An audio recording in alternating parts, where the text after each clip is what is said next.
ಒಂದು ಕಡೆಯಿಂದ ಅದ್ದೂರಿಯಾದ ಪರ್ಯಾಯ ಮೆರವಣಿಗೆ ಸಾಗಿ ಬರ್ತಾ ಇದ್ರೆ, ಇತ್ತ ಕೃಷ್ಣ ಮಠದಲ್ಲಿ ನಿರ್ಗಮನ ಮಠಾಧೀಶರು ತಮ್ಮ ಪರ್ಯಾಯ ಅವಧಿಯ ಕೊನೆಯ ಪೂಜೆಯಾದ ನೈರ್ಮಲ್ಯ ವಿಸರ್ಜನಾ ಪೂಜೆಯನ್ನ ನೆರವೇರಿಸ್ತಾ ಇರ್ತಾರೆ. ಹೀಗೆ ಮೆರವಣಿಗೆಯಲ್ಲಿ ಬಂದ ಮಠಾಧೀಶರು ನೇರವಾಗಿ ಕನಕನ ಕಿಂಡಿಯ ಮೂಲಕ ಪ್ರಥಮವಾಗಿ ಕೃಷ್ಣನ ದರ್ಶನವನ್ನ ಮಾಡ್ತಾರೆ.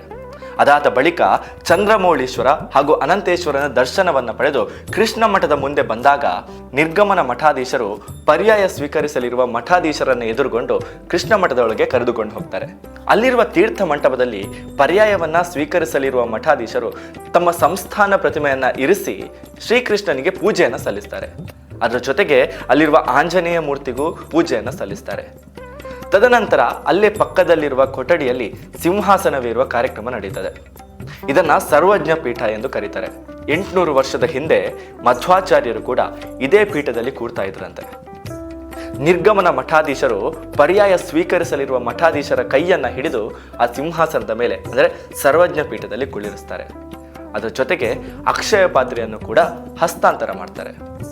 ಇಷ್ಟೆಲ್ಲ ಆಗ್ತಿರ್ಬೇಕಾದ್ರೆ ಉಳಿದ 6 ಜನ ಮಠಾಧೀಶರು ಎಲ್ಲಿರ್ತಾರೆ? ಮುಂದಿನ ಕಾರ್ಯಕ್ರಮಗಳು ಏನೇನು ಗೊತ್ತಾ?